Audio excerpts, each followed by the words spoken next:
அவர் பரிசுத்த ஆவியினால் கர்ப்பவதியான காணப்பட்டது. அவர் புருஷனாகி யோசேப்பு நீதிமானாக இருந்து அவளை அவமானப்படுத்த மனதில்லாமல் ரகசியமாய் அவரை தள்ளிவிட அவன் இப்படி சிந்திக்கிறது கர்த்தருடைய தூதன் சொப்பனத்தில் அவனுக்கு காணப்பட்டு தாவீதின் குமாரனாகிய யோசேப்பை உன் மரியாதை சேர்த்துக்கொள்ள ஐயப்படாதே, உற்பத்தியாக இருக்கிறது உண்டானது. அவர்கள் ஒரு குமாரனை பெறுவாள், அவருக்கு பிரானோம் என்று பெருடுவாயாக, ஏனெனில் தமது ஜனங்கள் பாவங்களை நீக்கி அவரை ரட்சிப்பார். ஏன்னா நீ பாவமடிப்பு எதில் இருக்குன்னா அந்த இடமிருந்து வளம் என்னும்போது அந்த சிலுவையில் அடிக்கப்பட்ட அந்த 7 காயங்கள் வழியாக வழிந்தோடிய அந்த இரத்தத்தில் ஒவ்வொரு மனிதனுடைய பாவங்களும் கிருபனுடைய ரத்தம் சகல பாவங்களையும் கழுவி சுத்திகரும், மனிதனுடைய பாவத்தையும் கழுவி சுத்திகரும். அதெல்லாமல் சிலுவையில் அடிக்கப்படாத இயேசுன்ற பிசாசுடைய பாவத்தையும் கழுவி சுத்திகரிக்கும். கிருபனுடைய ரத்தம் சிலுவையில் அடிக்கப்படாத இயேசுன்ற பிசாசுடைய சகல பாவங்களையும் கழுவி சுத்திகரும். அது மட்டும் கிடையாது, அதாவது என்ன சொல்வோம், நிர்வாண தேவர்கள் யூதா 1:6 தங்கள் ஆதிமன்மையை காத்துக்கொள்ளாது விட்டுவிட்ட நிர்வாண தேவர்களாய பிசாசுடைய சகல பாவங்களையும் கழுவி சுத்திகரிக்கும், மனுமக்களுடைய சகல பாவங்களையும் கழுவி சுத்திகரிக்கும். இந்த 2000 ஆண்டுகளுக்கு முன்பாக சிந்தப்பட்ட அந்த ரத்தம் எதுக்குள்ளே இன்றைக்கி இருக்குது? அவருடைய நாமத்துக்குள்ளே இருக்குது. எதுக்குள்ளே இருக்குது?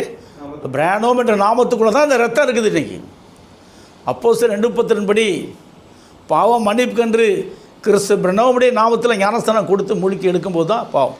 அந்த இடத்துல என்னத்தை ஒன்று சொருவிட்டான், ஏசு சிலுவையில் அடிக்கப்படாத நாமத்தை சொருவிட்டு உலகத்தில் அத்தனை மக்களையும் மோசம் வைக்கிட்டான். சத்துரு எல்லாத்தையும் மோசம் வைக்கிட்டான்.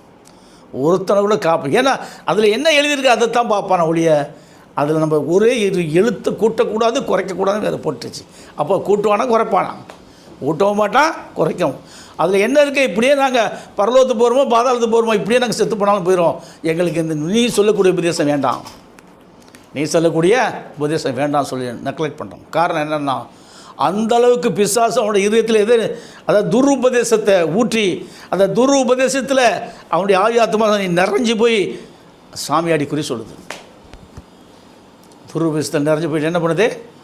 சாமியாடி குறி சொல்கிற ஆவியை கொண்டு நிறைய புறஜாதி மக்கள் எப்படி குறி சொல்கிறாங்களோ அதே மாதிரி இந்த வேதத்தை வைத்து கொண்டும் இன்றைக்கி அதே பாணி இருக்குது. பவுல் பார்த்தான், குறி சொல்கிற ஆவியை விளைவிட்டு போனான், போயிடுச்சு. பவுலை போட்டு அடின்னு அடிச்சிட்டான். காரணம் என்னென்னு சொல்லும்போது பவுலுக்கு தெரியுது குறி சொல்கிறக்கூடிய ஆவி. அதே மாதிரி இன்றைக்கு இந்த நாட்டில் என்ன இருக்குன்னு சொல்லும்போது உண்மையிலே சிலுவையில் அடிக்கப்பட்ட நாமத்துக்குள்ளே தான் பாவ மன்னிப்பு இருக்குது, ரத்தமே அதுக்குள்ளே தான் இருக்குது அப்படின்னு கண்டுபிடிக்க முடியாதபடி இந்த ஜனங்கள் என்ன பண்ணால் கண்டுபிடிக்க முடியாதபடி மனக்கண்ணை குருடாயிட்டான். ஃபஸ்ட்டு மனக்கண்ணை குருடாயிட்டான். சிந்தையை எந்த சிந்தையை மாற்றிட்டான்? பிசாசின் சிந்தையை மாற்றிட்டான். எங்களுக்கோ கிறிஸ்துவ சிந்தை உண்டாயிருக்குன்னு அப்போ சொல்கிறாங்க. ஆனால் இப்போ இருக்க மக்களுக்கு எல்லா மக்கள் கையில் வேதம் இருக்குது. நல்லா கவனிச்சிங்கன்னா வேதம் இல்லாத மக்கள் யாருமே இல்லை, எல்லார் கையிலையும் வேதம் இருக்குது. அதனால் என்ன பண்ணான்? சிந்தையை என்ன பண்ணிட்டான்? பிசாசின் சிந்தையை ஊற்றிட்டான். இந்த மக்கள்லாம் எப்படி ஆகிட்டாங்க? பாவத்தில் விழுந்து போயிட்டாங்க. இந்த கனியை புசிக்கிறனாலே சாகவே சாவான்னு சொன்னான். கனினா என்ன சொல்லணும்? ஆப்பிள் பழத்தை தின்னாங்க இல்லை, அதுக்குள்ளே ரகசியத்தை எல்லாம் தான் சொல்லிட்டேன். இன்றைக்கி இந்த ஜனங்கள் இந்த ரகசியத்தை சொல்லி வெளியிட்டால் கூட இந்த ஜனங்களுக்கு என்ன புரியல? சத்தியம் புரியல. அங்கே பரலோகத்துக்கு போயிடுவோன்றாங்க. எப்படி போவேன்? பரலோகத்துக்கு போகிறதுக்கு எந்த விதமான சந்தர்ப்பம் கிடையாது, சூழ்நிலையும் கிடையாது. ஏன்னா சத்தியத்தேர்வுகள் சத்தியம்தான் விடுதலையாக்கும். நம்மளுக்கு ஒரு மனிதனை விடுதலையாக்குறது எது? சத்தியம். நான் சொல்லக்கூடிய சத்தியம்தான் விடுதலையாக்கும். இந்த சத்தியத்தை அறிய முடியாதபடி அவன் எல்லாரையும் குத்தி க்ளோஸ் பண்ணிட்டான். அடுத்து நீங்கள் பார்த்தீங்கன்னா